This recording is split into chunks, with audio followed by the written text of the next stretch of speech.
রাধে রাধে বন্ধুরা, কেমন আছো সবাই? তোমরা আশা করছি সবাই সুস্থ আছে, ভালো আছো। আমিও মোটামুটি আছি।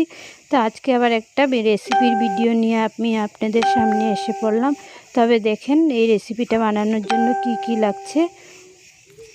এই রেসিপিটা বানানোর জন্য আমি নিয়ে নিয়েছি টমেটো, আদা, কাঁচা লঙ্কা, জিরে, শুকনো লঙ্কা, কালো জিরা আর এক টুকরা পনির। আর এখানে কিছু আলু সিদ্ধ করে রেখে দিয়েছি। এই মশলার মধ্যে নিয়েছি কাজু, পোস্ত, মগজ, এগুলোকে পেস্ট করে নিয়ে নেব। আর নিয়েছি পাঁপড়। এখানে মিক্সার জারের মধ্যে আমি এগুলো নিয়ে নিয়েছি, পেস্ট করে নিয়ে আসব। এখানে আমার পেস্ট করা হয়ে গেছে। এখন আমি এটাকে বাটিতে ঢেলে রেখে দেব। রেখে এই জারটার মধ্যে একটু জল দিয়ে তারপর কাঁচা লঙ্কা, আদা আর টমেটোটাকেও পেস্ট করে নেব। এখন মিক্সার জারের মধ্যে আমি সব কিছু দিয়ে দিচ্ছি, দিয়ে এটাকেও আমি পেস্ট করে নেব। এই তো আমার পেস্ট করা হয়ে গেছে। এখন যা যা মশলা আমার পেস্ট করার ছিল সব কিছু পেস্ট করে নিয়েছি। তারপর আমি আলুটাকে গ্রেটারের সাহায্যে গ্রেট করে নেব। তারপর একটা থালের মধ্যে একটু জল নিয়ে নিয়েছি। জল নিয়ে পাঁপড়গুলোকে ভিজিয়ে তারপর একটা প্লাস্টিকের জারের মধ্যে প্লাস্টিকের বাস্কেটের মধ্যে রেখে দিয়েছি। তো এটার মধ্যে রেখেছি এর জন্য যে জলটা ঝরে যাবে। তো এখানে আমি 4টা পাঁপড় সেমভাবেই আমি জলে ভিজিয়ে ভিজিয়ে রেখে দেবো অল্প সময়। যতক্ষণে আমি রান্নাটা তৈরি করব ততক্ষণে পাঁপড়ের ভিতরে পুরটা তৈরি করব, ততক্ষণে পাঁপড়ের মধ্যে যা জল ছিল তা ঝরে চলে যাবে। তো এখানে আমার 4টা পাঁপড় রেডি করা হয়ে গেছে। এখন সোজাসুজি চলে যাব রান্নার প্রসেসে। তো কড়াই চাপিয়ে দিলাম।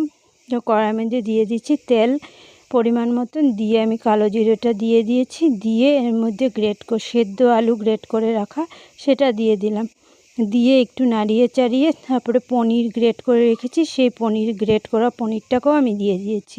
তারপর একটু নাড়িয়ে চাড়িয়ে মিক্স করে নেব আলুর সাথে। তারপরে এর মধ্যে নুন, হলুদ, জিরে গুঁড়ো আর একটু কাশ্মীরি রেড চিলি পাউডার দিয়ে দেব পরিমাণ মতো।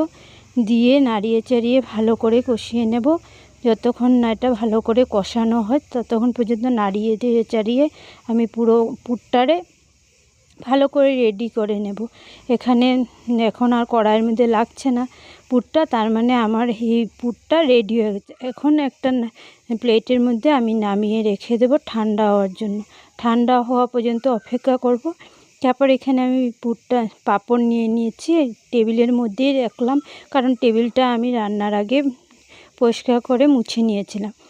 পুরটা মাঝখানে দিয়ে পাঁপড়টা আমি ফোল্ড করে নিয়েছি। এখনও অবশ্যই আপনারা বুঝতে পেরেছেন যে আমি কেন পাঁপড়টাকে ভিজিয়েছিলাম। পাঁপড়টা ভিজানোর ফলে কি হচ্ছে, আমি যে ফোল্ড করছি ভাঙছে না। আর যদি এমনি পাঁপড়টা আমি নিতাম তাহলে কি হতো, পাঁপড়টা ভেঙে যেত। তার জন্য আমি জলের মধ্যে ভিজিয়েছিলাম।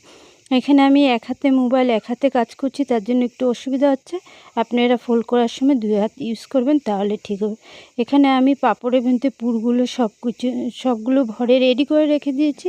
তারপর কড়াইয়ের মধ্যে আর একটু তেল দিয়ে আমি পুর ভরা পাঁপড়গুলোকে ভেজে নিচ্ছি। তো এখানে দুটো দুটো করে ভেজে নেব, তাহলে আমার সুবিধা হবে না, মানে উল্টোতে সবগুলো একসাথে দিলে উল্টোতে অসুবিধা হবে। তার জন্য আমি দুটো দুটো করে ভেজে নিচ্ছি। তো এখানে আমার ভাজা হয়ে গেছে।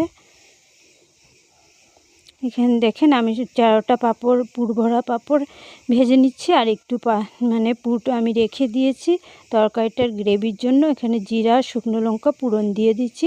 আর মশলাটা দিলে ছিটবে, তাই একটু নুন দিয়ে দিলাম তেলের মধ্যে। এখানে আমি টমেটো, আদা, কাঁচা লঙ্কার পেস্টটা দিয়ে দিয়েছি। দিয়ে ভালো করে নাড়িয়ে চাড়িয়ে নিচ্ছি, কষিয়ে নিয়েছি ভালো করে কষানো হয়ে যাওয়ার পর এখানে কাজু, মগজ, পোস্ত পেস্টটাও দিয়ে দিয়েছি। দিয়ে ভালো করে কষিয়ে নিয়েছি। তারপর মিক্সার জারে বাটিটা ধুয়ে জল দিয়ে দিলাম। দিয়ে এর মধ্যে এখন কিছু গুঁড়ো মশলা অ্যাড করব, যেরকম হলুদ গুঁড়ো, জিরের গুঁড়ো আর শুকনো লঙ্কার গুঁড়ো। কাশ্মীরি রেড চিলি পাউডারটা, ঝাল লঙ্কার গুঁড়োটা না, কারণ আমি কাঁচামরিচ পেস্ট করে দিয়েছি, তার জন্য কালারের জন্য কাশ্মীর পাউডারটা দিলাম।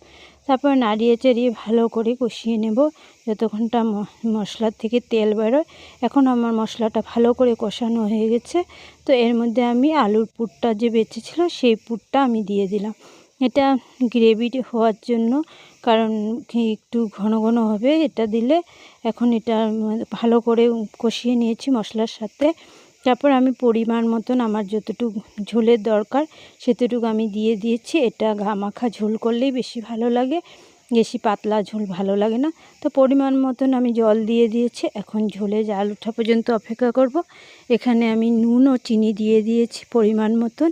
প্রথমে চিনি দিয়েছি, তারপর নুন দিয়েছি। এখন ভালো করে জাল উঠে গেছে, তাই আমি পুর ভরা পাঁপড়গুলো এখানে দিয়ে দেব ঝোলের মধ্যে, দিয়ে একটু সময় রাখবো। তারপর আমি নামানোর আগে গরম মশলা আর ধনেপাতা গুঁড়ো দিয়ে দেব। এখানে আমি অল্প গরম মশলা দিয়ে দিচ্ছি, তারপর দেব ধনেপাতা দিয়ে তারপরে আমি নামিয়ে নেব। তো আজকের রেসিপিটা আমার কীরকম লেগেছে অবশ্য কমেন্টের মাধ্যমে জানাবেন। ভালো লাগলে লাইক করবেন, কমেন্ট করবেন। আর নতুন বন্ধুরা আমার রেসিপিটা একটুকুও ভালো লেগে থাকলে আমার চ্যানেলটাকে সাবস্ক্রাইব করে আমার পাশে থাকার অনুরোধ রইল। তো আজকের মতন এখানেই আমি বিদায় নেব। তো দেখেন রেসিপিটার লাস্ট লুক কীরকম হয়েছিল দেখতে। লাস্ট লুকটা নিরামিষ দিনে অবশ্যই এই রেসিপিটা একবার হলো ট্রাই করে দেখবেন, অনেক ভালো লাগে। অনেকে দুর্গাপুজোর সময় নিরামিষ খান, তো নিরামিষ দিনে একদিন এই রেসিপিটা অবশ্যই বানিয়ে ট্রাই করে দেখবেন কেমন লাগে। আমার তো অনেকই ভালো লাগে, তার জন্য আমি আপনাদের সঙ্গে শেয়ার করলাম। তো কেমন লেগেছে রেসিপিটা দেখে নিন লাস্ট লুকটা। তো আজকের মতন আমি এখানেই বিদায় নেব। বাই, রাধে রাধে। আবার একটা নতুন ভিডিও বা রেসিপির ভিডিও বা ব্লগ ভিডিও নিয়ে আপনাদের সঙ্গে আবারও হাজির হব। ততক্ষণ সবাই সুস্থ থাকুন, ভালো থাকুন, সাবধানে থাকুন। বাই, রাধে রাধে।